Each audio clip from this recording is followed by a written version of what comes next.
One of my beauty tricks is that I wear tape-in hair extensions so my fine hair looks fuller.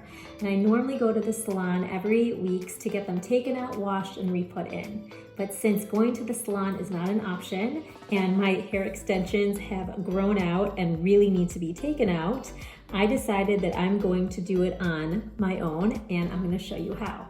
First, you need a few products. You need rubbing alcohol. I decided to put mine into a spray bottle because I thought it would be easier to work with. And then you also want to have a good hair oil, such as argan oil. So in case there's any sticky residue left behind, you can use this oil to get it out. You also want to have a good clip in order to separate and piece your hair, as well as a good comb that's easy to work with.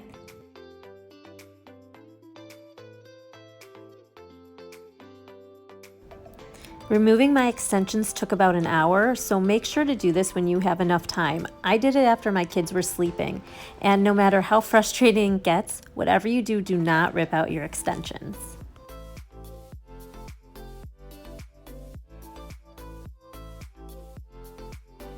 Wait for it. The first one is out.